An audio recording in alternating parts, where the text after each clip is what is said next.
मधुबन के बाबा, मधुबन के बाबा मुरली वाले, आपका क्या कहना, आपका क्या कहना। ओम शांति। आज 3 मार्च 2022 के साकार मधुर महावाक्य हैं। आज मीठे मीठे बाप दादा बोले, मीठे बच्चे, बाप आए हैं तुम्हें सच्चा सच्चा वैष्णव बनाने। तुम अभी ट्रांसफर हो, काले से गोरे बन रहे हो। बाबा कहते कि बाबा आए हैं तुम्हें सच्चा सच्चा वैष्णव बनाने, तुम अभी ट्रांसफर हो, काले से गोरे बन रहे हो। और बाबा ने मुरली में प्रश्न पूछा कि सर्व की कामनाएं पूर्ण करने वाले आप बच्चों का टाइटल क्या है, तुम्हें कौन सी कामना पूर्ण करनी है। तो उत्तर में बाबा ने कहा, तुम सर्व की मनोकामनाएं पूर्ण करने वाले जगत अम्बा के बच्चे कामधेनु हो। सभी की कामना है कि हमें मुक्ति, जीवन मुक्ति मिले। तो तुम जगत अम्बा, जगत पिता के बच्चे सबको मुक्ति, जीवन मुक्ति का रास्ता बताते रहो। यही तुम्हारा धंधा है। मुरली का गीत है, अम्बे तू है जगदम्बे। ओम शांति। यह है मम्मा के लिए भक्तों की महिमा। कहते हैं भक्तों की रक्षा करने वाली। अब यह भक्ति मार्ग हो गया। मम्मा की महिमा शिव बाबा के पिछाड़ी है। जब परम पिता परमात्मा शिव आते हैं, तब आकर जगत अम्बा को रचते हैं। रचने का अर्थ ही है ट्रांसफर करना। काले को गोरा बनाते हैं। इस समय जगत अम्बा तो एक ही है, जैसे शिव का चित्र तो एक ही है, फिर उसके भिन्न भिन्न नाम रख भिन्न भिन्न मंदिर बनाए हैं, अनेक प्रकार से महिमा भी करते हैं। परमपिता परमात्मा एक ही है, वैसे जगत अम्बा भी एक ही है। 2 भुजाओं वाली है। 8 भुजाओं वाली कोई देवी देवता नहीं होते। प्रजापिता अथवा जगत अम्बा की भी 2 भुजा वाली है। प्रजापिता अथवा जगत अम्बा भी बाबा कहते 2 भुजा वाली है। जगत अम्बा की महिमा जास्ती कलकत्ते में है, मशहूर है काली कलकत्ते वाली। उनका चित्र भी बहुत भयानक बनाया है। खप्पर की माला भी पहनती है। यह सब है भक्ति मार्ग। जगत अम्बा तो बलि ले नहीं सकती। वह तो जगत को रचने वाली ठहरी, वह बलि कैसे ले सकती, अथवा वह मांसाहारी कैसे हो सकती। उनके मंदिर ना सिर्फ कलकत्ते में है, परंतु बहुत जगह है। माता अपने बच्चों की बलि थोड़ी लेगी। भक्ति कितनी कड़ी है। जब उन्हों को कोई बैठ समझावे कि जगत अम्बा का ऐसा भयानक रूप नहीं होता, ना ऐसी बलि लेती है। उनमें भी एक है वैष्णव देवी, दूसरी है मांसाहारी। अब जो मांसाहारी है वह वैष्णव बनती है। भल मम्मा तो कुमारी है, शायद कुछ ना भी खाया हो। जगत अम्बा ब्रह्मा की बेटी कुमारी ठहरी।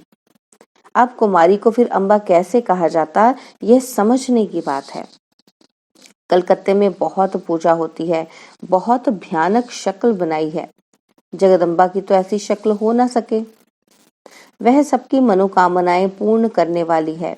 वह सच्ची सच्ची वैष्णव देवी है।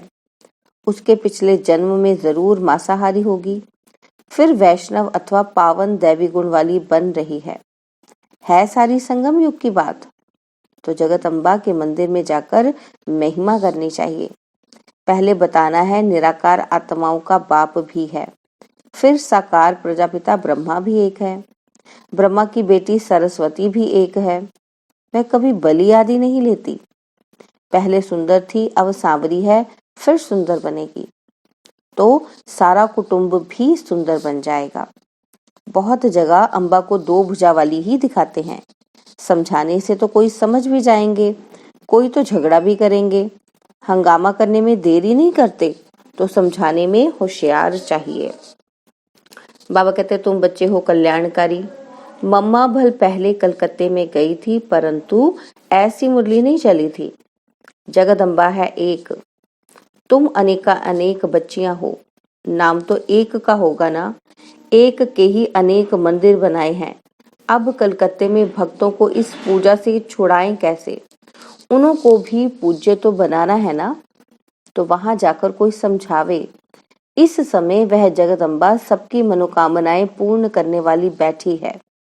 वह है कामधेनु। किस रीति वह कामनाएं पूर्ण करती हैं ये कोई नहीं जानते। बाबा कहते तुम हो कामधेनु जगदम्बा की बच्चियां। सिर्फ गौ माता नहीं, पुरुष भी हैं, वह भी बहुतों की कामनाएं पूर्ण करते हैं। तुम्हारा धंधा ही है सबकी मनोकामनाएं पूर्ण करना। कहाँ भाई भी सेंटर्स चलाते हैं। उन्हों की बुद्धि में आता है कि हम भी सभी को मनोकामनाएं पूर्ण करें, अर्थात मुक्ति जीवन मुक्ति का रास्ता बतावें, स्वर्ग का वर्षा दें। जिन्होंने कल्प पहले लिया है वही लेंगे। हाँ, वहां सब प्रकार के सुख मिलते हैं। जगत पिता जगदम्बा इन दोनों का रचयिता है शिव बाबा। इन द्वारा कितनी मनोकामनाएं पूर्ण होती हैं। कलकत्ते में बहुत पूजा होती है। कोई किसी को मानने वाला होगा, कोई वैष्णव देवी को भी मानने वाले होंगे। वह तुम्हारी बातों से झट राजी हो जाएंगे। बोलो, तुमको राज्य भाग्य मिला हुआ था इस जगत अम्बा से। जगत अम्बा फिर कहाँ से मिला? जगत अम्बा को फिर कहाँ से मिला? जगत पिता से। और उनको कहाँ से मिला? जगत बाबा से, जो सारी सृष्टि का रचयिता है। तुम अच्छी रीति समझा सकते हो। जगत अम्बा को सब मानते हैं। जरूर जगत अम्बा और जगत पिता को भी वर्षा शिव बाबा से मिलता है, फिर उनके द्वारा बच्चों को मिलता है। जगदम्बा एक है, दो भुजाओं वाली है, बहुत भुजाएं नहीं है। सरस्वती ब्रह्मा की बेटी है, ज्ञान ज्ञानेश्वरी, परंतु उनका रूप तो भयानक दिखा दिया है। तो उस पर समझाना पड़ता है कि जगदम्बा का ऐसा भयानक रूप नहीं है। सतो प्रधान मनुष्य से फिर तमो प्रधान बनते हैं, और तमो प्रधान मनुष्य फिर सतो प्रधान मनुष्य को पूजते हैं। जगदम्बा मनुष्य ठहरी, क्योंकि जगत तो यहाँ है। मूल वतन सूक्ष्म वतन को जगत नहीं कहेंगे। सूक्ष्म वतन में देवताएं और मूल वतन में आत्माएं रहती हैं। तो ये सब बातें समझाने की हैं। बाकी बाप और वर्षे को याद करना है। 84 जन्मों की कहानी भारतवासियों को ही सुनानी पड़े। जो देवता थे वह अब नहीं है। जो देवी देवताओं के पुजारी होंगे वही इन बातों को समझेंगे। वह फिर ऊंच पद प्राप्त करने के लिए मेहनत भी करेंगे। कई बच्चे समझते हैं कि हम तो बाबा के बच्चे बन गए, जरूर ऊंच पद पाएंगे। परंतु विचार करो, पहले तो जरूर अच्छा पढ़ेंगे, तब तो अच्छा पद पाएंगे। पढ़ेंगे नहीं और ही विकर्म करते रहेंगे तो सजा खानी पड़ेगी। और दूसरा, फिर जाकर नौकर चाकर दास दासियां बनेंगे, क्योंकि विकर्मों का बोझा बहुत है। जन्म जन्मांतर दासी बने, पिछाड़ी में पद पाया तो क्या हुआ? इससे तो प्रजा को बहुत धन मिलता है। वह किसी के दास दासियां नहीं बनते। यह सब समझने की बातें हैं। बाकी मूल बात बाप समझा रहे हैं। तो वैष्णव देवी लक्ष्मी ही बनती है। लक्ष्मी का मंदिर बड़ा या वैष्णव देवी का मंदिर बड़ा? महिमा किसकी बड़ी है? वह है ज्ञान ज्ञानेश्वरी। लक्ष्मी को ज्ञान ज्ञानेश्वरी नहीं कहेंगे, इसलिए महिमा जगत अम्बा की है। बड़ा मेला भी उनका लगता है। लक्ष्मी को दीपमाला पर घर बुलाते हैं। यह है आत्माओं का परमात्मा के साथ मेला। इन बातों को कोई मनुष्य नहीं समझते। समझाने वाला बड़ा होशियार चाहिए, जो युक्ति से प्यार से काम चलावे। जो कोई भी समझ जाए तो बरोबर ये ठीक समझाते हैं। श्री लक्ष्मी कितनी सुंदर थी। लक्ष्मी नारायण की जो पूजा है वह भी पक्के वैष्णव है। जगत अम्बा भी वैष्णव है। बाप ने उन्हें राजयोग सिखलाकर मनुष्य से देवता बनाया है। तुम्हारी पूजा अभी नहीं हो सकती है, क्योंकि शरीर तो पवित्र नहीं है। तुम संपूर्ण बन जाते हो तो तुम्हारा शरीर बदल जाता है, तब तुम पूजा लायक बनते हो। वास्तव में सन्यासियों को पूजना नहीं चाहिए। आजकल तो शिवोहम कह बैठ पूजा कराते हैं। उन्हों में भी एक मठ है जो अपनी पूजा नहीं कराते हैं। अब शिव तो है निराकार, वह अपनी पूजा कैसे करावे? देखो, शिव बाबा इसमें आते हैं तो अपनी पूजा थोड़ी कराते हैं। बाप तो आकर पुजारी से पूज्य बनाते हैं। पूजा करना कैसे सिखलाएंगे? शिव बाबा कुछ भी करने नहीं देते।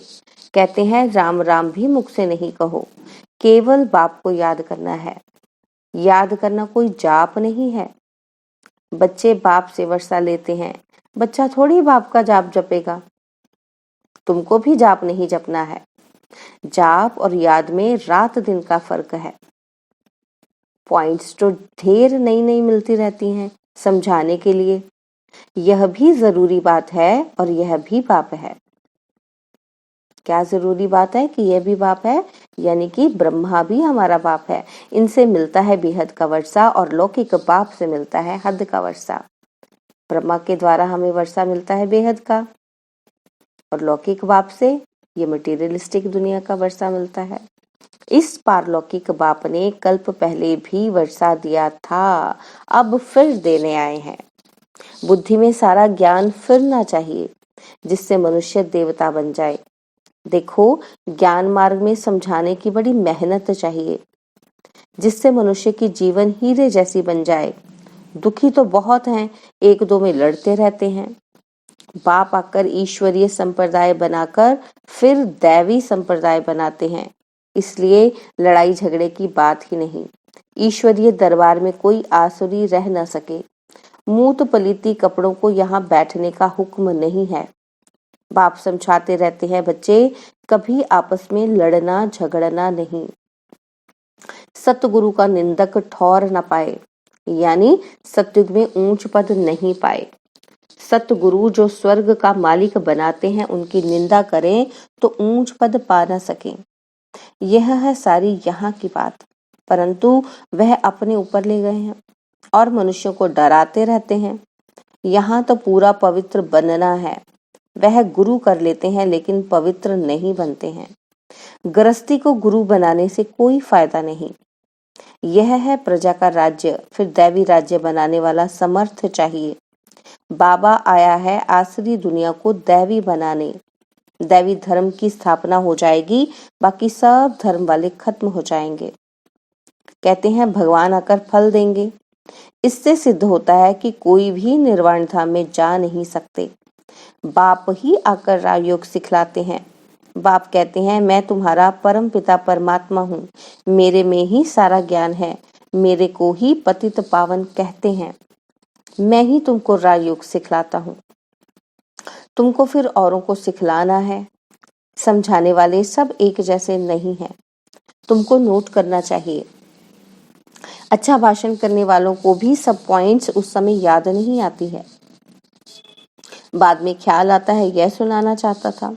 नोट जरूर करना है, परंतु ऐसे भी नहीं कि नोट करके फिर छोड़ दें, पढ़े ही नहीं। धारणा तब होगी जब श्रीमत पर चलेंगे। सुबह अमृत वेले उठकर बाबा को जरूर याद करना है, फिर पॉइंट्स रिपीट करें, औरों को सुनावे, तब ऊंच पद पाएं। राजा बनना कोई मासी का घर नहीं है, समझा? मेहनत करनी है। अच्छा, मीठे मीठे सिकिलदे बच्चों प्रति माता पिता बाप दादा का याद प्यार और गुड मॉर्निंग। रूहानी बाप की रूहानी बच्चों को नमस्ते। हम रूहानी बच्चों की रूहानी बाप दादाजी को दिलवा जान सिकवा प्रेम से नमस्ते। ओम शांति। प्यारे बाबा, मीठे बाबा, मेरे बाबा, शुक्रिया बाबा, शुक्रिया बाबा, शुक्रिया बाबा। धारणा के लिए मुख्य सार है। पहला पॉइंट है, पूज्य बनने का पूरा पुरुषार्थ करना है, अपनी पूजा नहीं करानी है। आत्मा और शरीर दोनों पवित्र होंगे तब ही पूजनीय लायक बनेंगे। और सेकंड पॉइंट है, होशियारी से समझदार बन, कल्याण की भावना रख सेवा करनी है। दैवी गुणों वाला सच्चा वैष्णव बनना है। और बाबा ने वरदान दिया, परमात्मा प्यार में धरती की आकर्षण से ऊपर उड़ने वाले माया प्रूफ भव। परमात्मा प्यार में धरती की आकर्षण से ऊपर उड़ने वाले माया प्रूफ भव। परमात्मा प्यार धरनी की आकर्षण से ऊपर उड़ने का साधन है। जो धरनी अर्थात देह अभिमान की आकर्षण से ऊपर रहते हैं उन्हें माया अपनी ओर खींच नहीं सकती। कितना भी कोई आकर्षित रूप हो, लेकिन माया की आकर्षण आप उड़ती कला वालों के पास पहुंच नहीं सकती। जैसे रैकेट धरनी की आकर्षण से परे हो जाता है, ऐसे आप भी परे हो जाओ। इसकी विधि है न्यारा बनना व एक बाप के प्यार में समाये रहना। इससे माया प्रूफ बन जाएंगे। स्लोगन है, स्वस्थिति का ऐसा शक्तिशाली बनाओ जो परिस्थितियां उसे नीचे ऊपर न कर सकें। स्वस्थिति को ऐसा शक्तिशाली बनाओ जो परिस्थितियां उसे नीचे ऊपर न कर सकें। ओम शांति। आज अनमोल ज्ञान रत्न दादियों की पुरानी डायरी से पढ़ेंगे। लिखा है, ज्ञान ही खुशी का फाउंडेशन अथवा थुर है, जिस फाउंडेशन पर ही सारे जीवन रूपी झाड़ का मदार है। अगर फाउंडेशन पक्का नहीं है तो वह खुशी अल्पकाल के लिए हो जाती है। जैसे मायावी मनुष्य कहते हैं कि हम खुशी में हैं क्योंकि हमारे पास सब धन पदार्थ मौजूद हैं, परंतु जानते हैं कि उन्हें सर्वदा के लिए स्थायी खुशी नहीं रह सकती, क्योंकि उनके पास ज्ञान का फाउंडेशन ही नहीं है। यह तो ऐसे ही हुआ जैसे कोई साहूकार किसी फल का माल निकाल आपे ही खा लेवे और उसका छिलका फेंक देवे। जिसे कोई गरीब उठा ले उसे खुशी हो कि मेरे पास भी माल है, परंतु वास्तव में माल मालिक खा जाता है। वैसे हम इन अल्पकाल मायावी सुखों को तुच्छ समझ इस अविनाशी ज्ञान से ईश्वरीय स्थायी अतीन्द्रिय सुख को प्राप्त कर रहे हैं, और वे फिर अल्पकाल क्षण भंगुर सुख देने वाली माया को, जिसमें वास्तव में कोई सुख नहीं है, उसके पिछाड़ी चटक उसकी रसना ले उसमें ही सुख समझ बैठे हैं और इस ही घमंड में रहते हैं कि हमारे पास भी कोई माल है। अच्छा, ओम शांति। और अब यह एक बहुत अच्छी वीडियो भी जरूर देखें।